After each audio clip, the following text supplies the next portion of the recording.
Bien, pues seguimos hablando de esa jornada, Dimensiones de la Responsabilidad Social Corporativa, que se celebró en nuestra universidad, en la UNED, el pasado 13 de junio, organizada por la Cátedra Telefónica UNED de Responsabilidad Corporativa y Sostenibilidad, en colaboración con Economistas Sin Fronteras. En esta jornada se presentaron varios trabajos que han realizado conjuntamente estas entidades. Uno de los temas protagonistas de la jornada fue el sector financiero, objeto de 3 estudios que se han publicado en la red de cátedras telefónica y también en Economistas Sin Fronteras, y que se han realizado, como decíamos, conjuntamente por la Cátedra Telefónica UNED y por Economistas Sin Fronteras. Beatriz Fernández Olid es coordinadora del área de responsabilidad social corporativa de Economistas Sin Fronteras. Nos acompaña hoy y es la autora del estudio principal que ha dado lugar a la publicación de estos cuadernillos posteriores: principales impactos ambientales y sociales del sector financiero derivados de su negocio de banca comercial, banca corporativa y gestión de activos. Un trabajo que presentó en la jornada del pasado 13 de junio. Gracias por estar con nosotros hoy, Beatriz. Gracias a vosotros, Isabel. Pues vamos a hablar, no sé si he explicado bien, Beatriz Fernández Olid, esta relación entre los cuadernos que se han publicado posteriormente y este informe, que es el principal, nos lo va a explicar, un informe bastante exhaustivo sobre esta cuestión y que habla de esos impactos del sector financiero derivados de su negocio. Sí, bueno, en realidad el informe o el estudio ha sido un trabajo bastante sesudo, bastante complejo, con lo cual en el que hemos estudiado justamente qué impactos sociales y ambientales se han derivado del negocio bancario, no tanto de las entidades bancarias en general, sino del propio negocio bancario. No nos hemos metido, por ejemplo, a ver qué pasa con temas de gobierno corporativo, sino que nos hemos centrado en la labor de préstamo, de concesión de crédito, de captación de ahorro y de venta de productos financieros. ¿Qué ha pasado con esta parte de la labor de las entidades bancarias y qué impactos sociales y ambientales han tenido?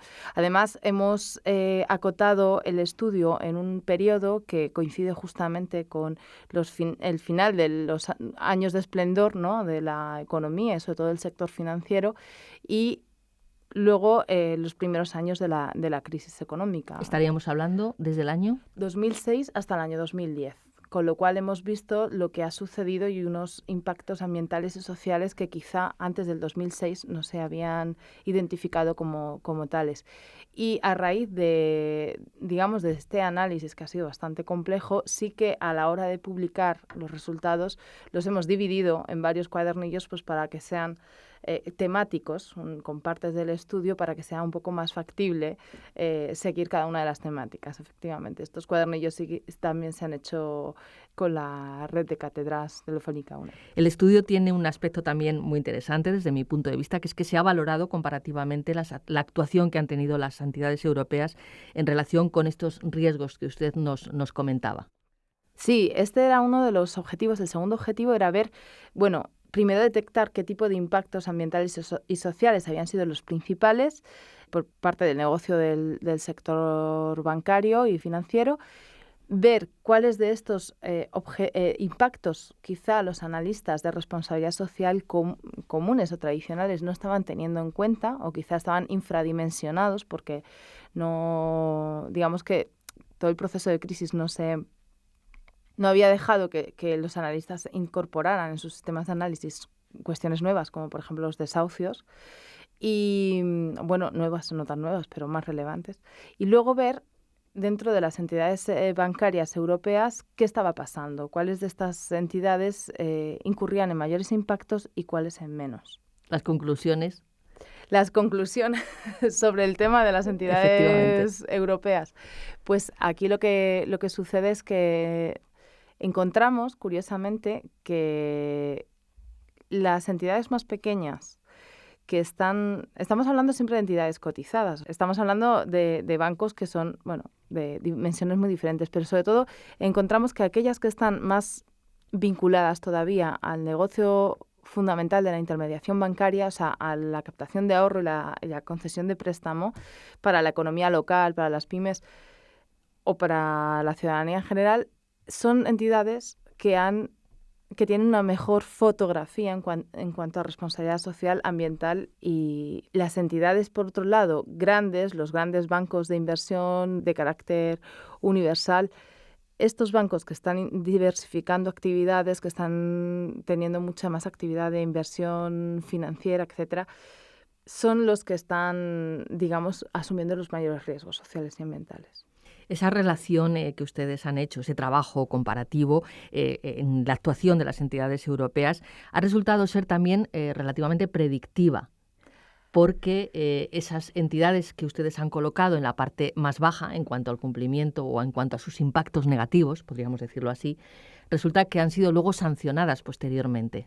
Sí, eso fue un objetivo, fue un resultado que no estábamos buscando, pero curiosamente cuando estábamos elaborando el estudio y estábamos a punto de finalizar, teníamos ya nuestro ranking de entidades realizados y vimos que de repente la Comisión Europea anunció sanciones a determinadas, creo que son en total 7 entidades financieras europeas, por la manipulación de los tipos de interés, del LIBOR y del Euribor en concreto. Y curiosamente, cuando chequeamos en nuestros rankings dónde estaban estas entidades, cuando en el 2006 estas entidades se podían encontrar igual en la parte alta o baja de la tabla, vimos que a lo largo de los 5 años que hemos estudiado, esas entidades todas habían ido cayendo a la parte baja de la tabla, es decir, aquellas entidades que tenían una menor responsabilidad social o mayores impactos. Otra cuestión que también han analizado y, como decía usted, además forma parte de uno de esos cuadernos que se han publicado con aspectos concretos de este estudio, principales riesgos sociales y ambientales del negocio bancario en tiempos de crisis, serían esos impactos más negativos que ha generado la banca en ese periodo de crisis económica y financiera.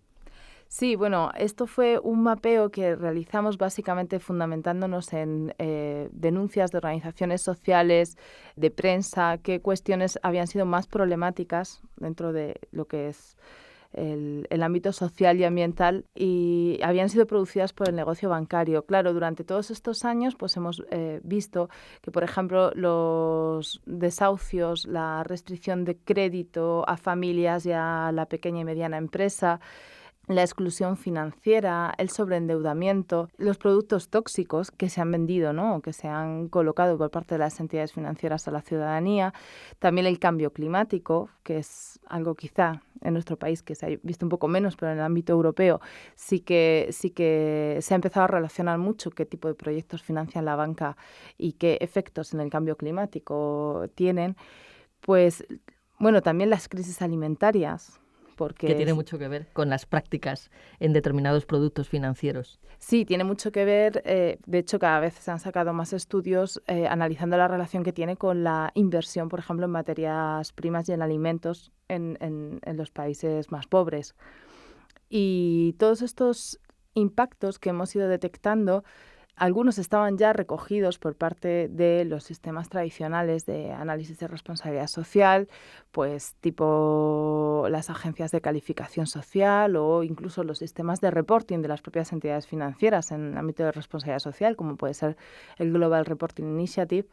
Pero lo que hemos detectado es que muchos de ellos están infrarrepresentados, no, digamos como que el mundo del análisis de responsabilidad social va un poco por detrás de lo que es la realidad, de los impactos que realmente en la calle preocupan y que están afectando a la sociedad y al medio ambiente. Y lo que sí que hemos visto es que un poco la información que las propias empresas ofrecen y la información que los analistas de sostenibilidad ofrecen está un poquito por detrás aún de la realidad. ¿Y qué propuestas hacen ustedes en este estudio? ¿Cómo se puede avanzar o evolucionar en el sentido que usted nos comenta? Bueno, un poco lo que pretendemos con el estudio es sacar a la luz qué cuestiones ahora son preocupantes para la sociedad o durante todos estos años lo han sido y siguen estando ahí un poco en la mente ¿Qué serían social. Esos impactos de los que nos ha estado hablando? Sí, queremos que la banca tenga en cuenta esto a la hora de elaborar su información.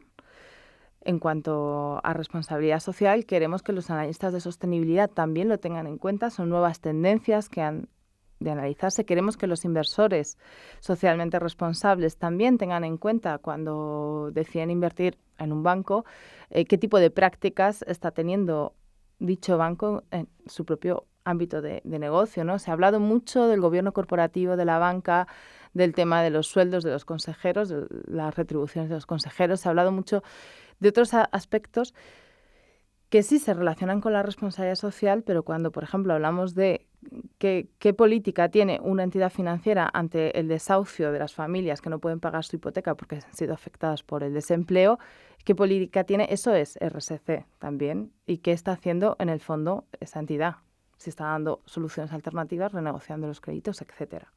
¿Se ha podido percibir que el sector bancario, a raíz de la crisis y de esas sanciones que se han producido en algún momento, o incluso el rechazo o la crítica social, han variado su actuación en cuanto a la puesta en marcha de esos productos de alto riesgo que tantos problemas han causado? Claro, cuando los organismos reguladores y sancionadores han entrado ya a sancionar, sí que evidentemente las entidades financieras y bancarias pues han eliminado ese tipo de actuaciones, ¿no?, de su comportamiento.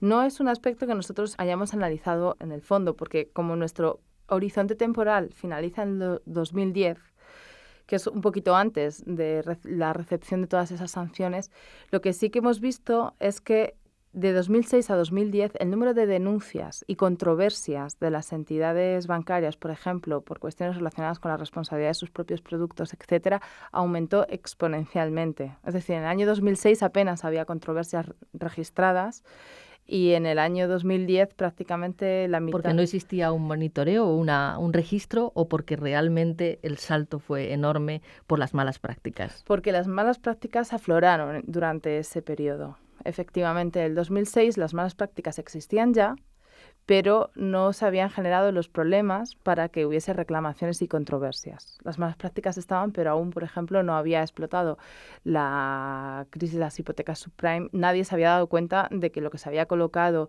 eran activos tóxicos, realmente luego a los inversores. Pues muchísimas gracias. Beatriz Fernández Olid es responsable del área de responsabilidad corporativa en Economistas sin Fronteras. También es doctoranda en nuestra universidad en el programa de Economía y Empresa de la Facultad de Ciencias Económicas y Empresariales y es profesora en el Máster de Sostenibilidad y Responsabilidad Corporativa de la UNED. Es colaboradora dentro de este máster, me explica, me hace una señal.